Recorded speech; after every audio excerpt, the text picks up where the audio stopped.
Selamat malam Indonesia. Selamat bergabung dalam debat pertama calon presiden 2024.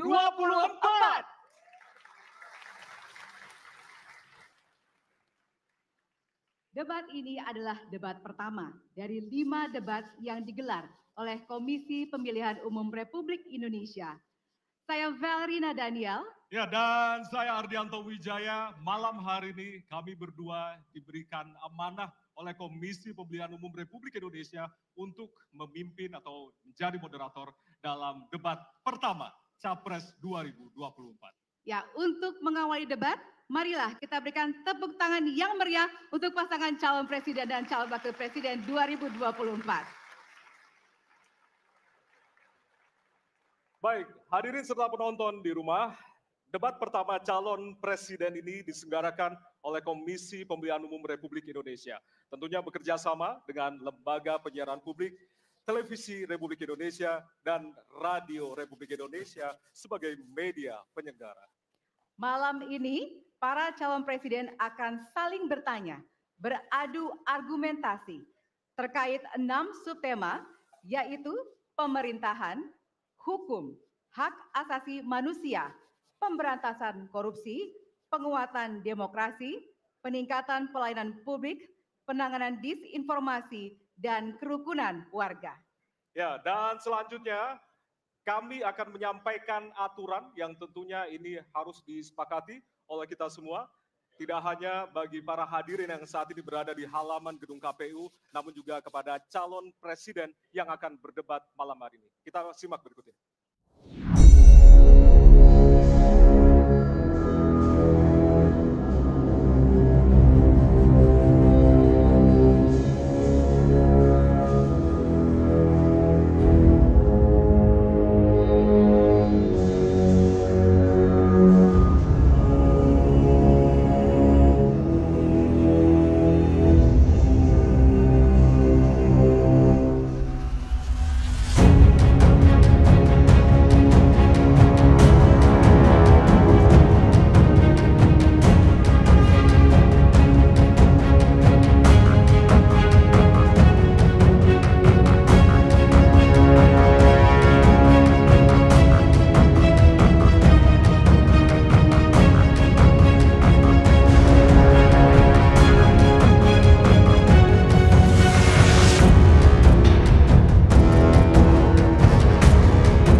Selanjutnya kami akan hadirkan profil dari calon presiden 2024.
Baik, malam hari ini tentunya menjadi malam yang paling dinantikan oleh kita semua. Dan kita akan langsung mengawali debat pada malam hari ini dengan mendengarkan visi, misi, dan juga program kerja dari masing-masing calon presiden 2024. Dan kita akan langsung mulai dengan calon presiden nomor urut 1. Kami persilakan kepada Bapak Anies Baswedan untuk maju ke atas panggung dan menyampaikan visi misinya.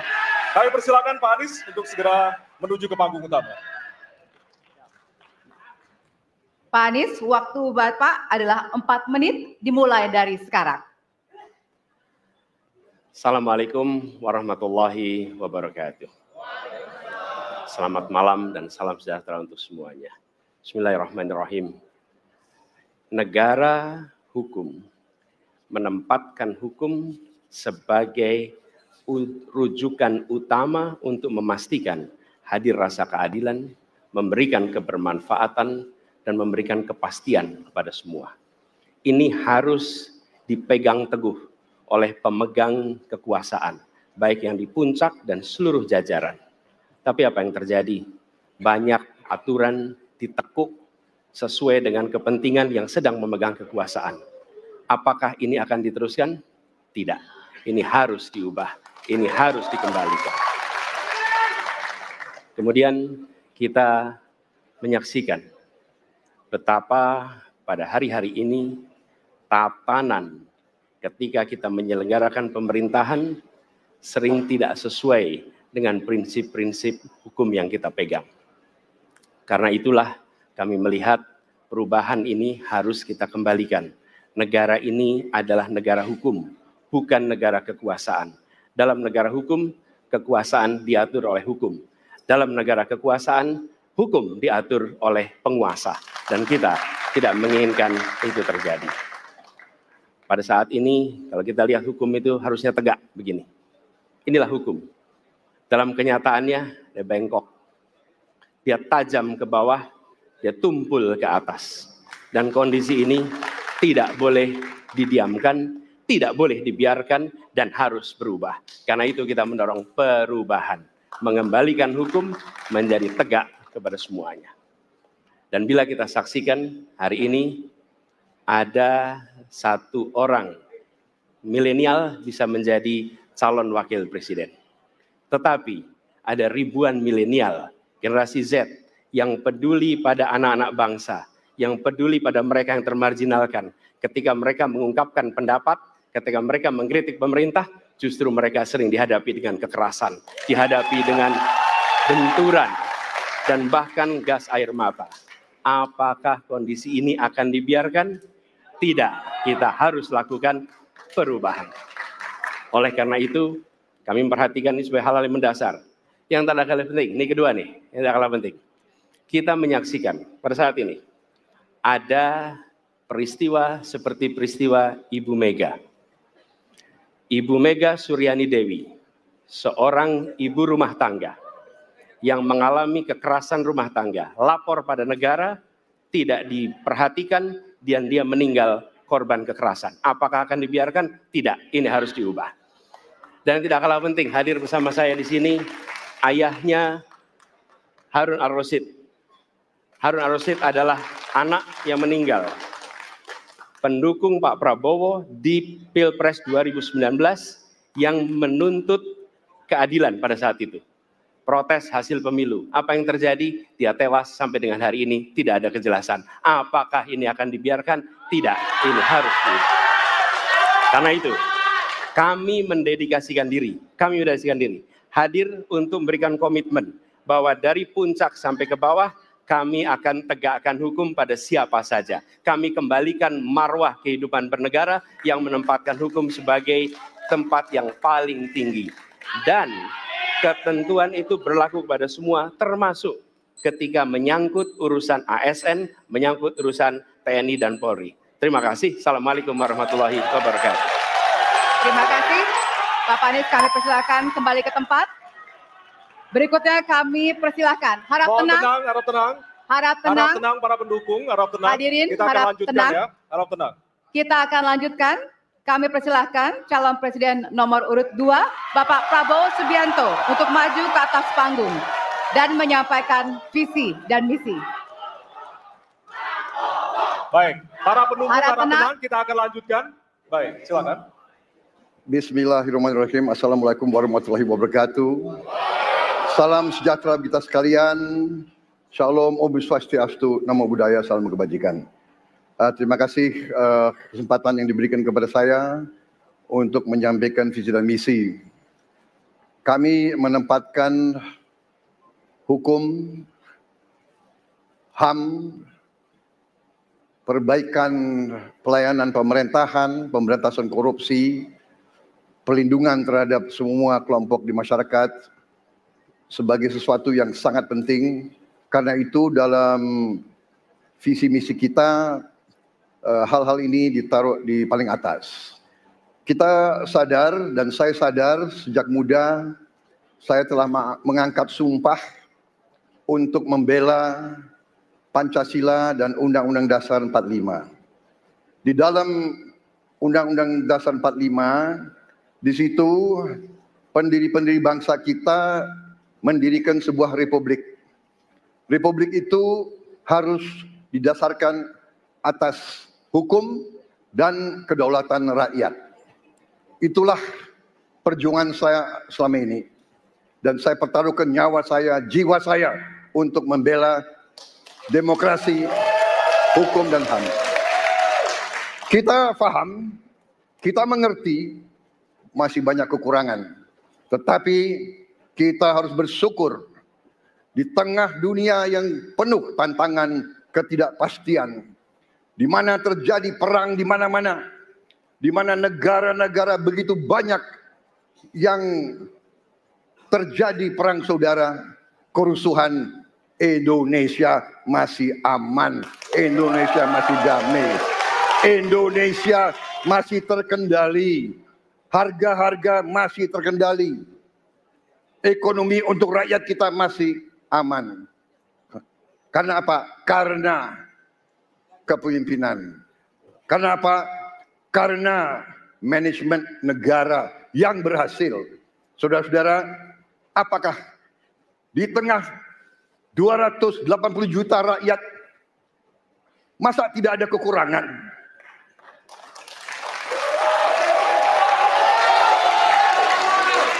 Tetapi kita harus arif, kita harus dewasa, dan kita tidak boleh munafik.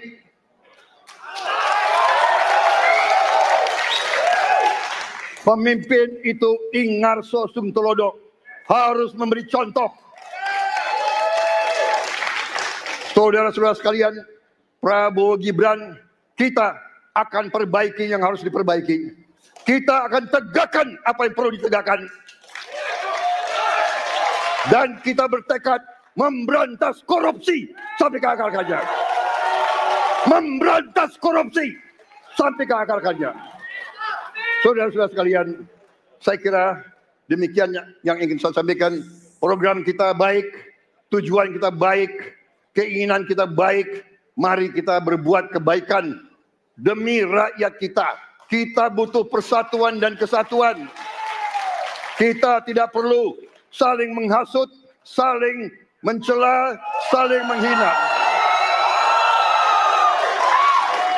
Demi rakyat kita yang kita cintai, kita butuh kesejukan, ketenangan, kerukunan. Kita negara majemuk, kita negara ratusan kelompok etnis, berbagai agama besar. Pemimpin harus sejuk, pemimpin harus dewasa. Waktu Anda habis, kami persilakan untuk kembali ke tempat duduk. Baik. Harap Para tenang. pendukung diharap tenang, Hadirin. para pendukung diharap tenang. Para Hadirin, pendukung harap tenang. harap tenang. Nanti Harap ada tenang. waktunya untuk memberikan apresiasi dan juga teriakan serta tepuk tangan. Kita Ya. akan lanjutkan untuk pasangan berikutnya yang di penyampaian visi misi oleh calon Presiden nomor urut 3 kepada Bapak Prabowo, kepada Bapak Ganjar Pranowo. Kami persilakan untuk ke panggung. Harap tenang. Hadirin harap tenang. Bapak Ganjar, waktunya 4 menit dimulai dari sekarang. Assalamualaikum warahmatullahi wabarakatuh.